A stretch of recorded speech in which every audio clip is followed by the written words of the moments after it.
एक बहुत ही famous artist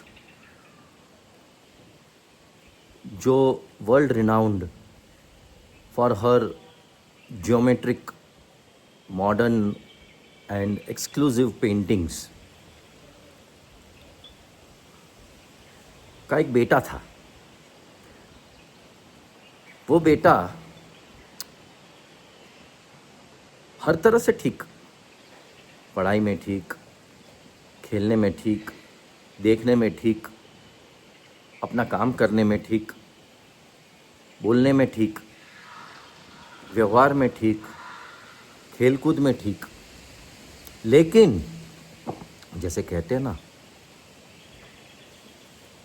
हर व्यक्ति को जहाँ ढूंढना है वहाँ वो कुछ ना कुछ कमी ढूंढ लेता है। अब ये आर्टिस्ट को एक झिक चढ़ गई कि मेरा बेटा मेरे जैसा आर्टिस्ट बने। ठीक, आर्टिस्ट बने, ठीक है भैया। अब वो उसके पीछे लग गई।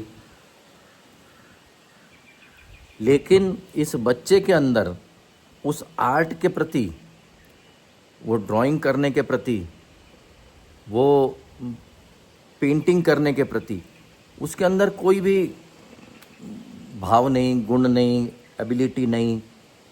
तो ये लेडी उसको हमेशा बोलती थी, एक सीधी लाइन नहीं ड्रॉ कर सकता थी, जब देखो तब टेढ़ी मेढ़ी लाइन ड्रॉ करता है, जब देखो तब।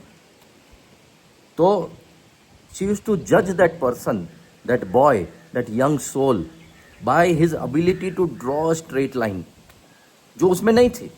वो आर्टिस्ट नहीं है, वो आप आर्टिस्ट हो वो नहीं है। लेकिन जैसे कि आम तौर पे होता है ना, तो वो हमेशा उसको टोकती रहती थी, एक सीधी लाइन नहीं बना सकता, कैसा है तू यार, कैसे ड्राइंग, ऐसे। वो भूल गई कि हमारे शास्त्रों ने कहा है, हमारे संतों ने कहा है, इफ़ यू जज a fish by its ability to climb a tree, यानी एक मछली को अगर आप वो झाड़ पर चढ़ सकती है कि नहीं, उससे नाप तोल करेंगे, उससे जज करेंगे, उससे उसकी खूबी या उसकी कैपेसिटी को, कैपेबिलिटी को जज करेंगे या नापने की कोशिश करेंगे, तो क्या होगा? In your eyes it will always live as being a stupid person. यानी आपको वो व्यक्ति, वो फिश, क्योंकि वो झाड़ नहीं चढ़ सकती और आपने एक मापदंड रखा है कि झाड़ चढ़ेगा वही होशियार है, तो that fish will always be a stupid soul for your eyes, क्योंकि आपने वो मापदंड ही गलत लगा दिया है। इस लेडी ने मापदंड ही गलत लगा दिया था कि मेरा बच्चा क्योंकि एक सीधी लाइन नहीं ड्रॉ कर सकता, क्योंकि वो ड्राइंग नहीं कर सकता, क्योंकि वो मेरे जैसा आर्टिस्ट नहीं बन सकता, इसलिए वो स्टूपिड है, इसलिए उसको टोकती रहती थी। लेकिन जैसे कहते हैं ना, अपनी गलती हमको कभी ना कभी समझ में आ जाती है। बस वो गलती हम लोग समझ में आ जाए, जब जागृत हो जाए, जब सचेत हो जाए, जब हम घंटी बज जाए, तो काम हो सकता है।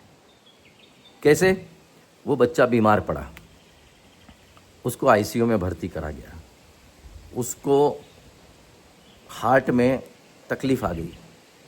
अब वो बच्चा आईसीयू में हार्ट में तकलीफ़ के कारण वहाँ पर लेटा हुआ है, और वो जो माँ है आज उसके सामने बैठी है और वो ईसीजी के मशीन को देख रही है, और ईसीजी का मशीन धीरे धीरे करके लाइन स्ट्रेट बना रहा है, यानी उस बच्चे की जीवन की अंत का इंडिकेशन दे रहा है।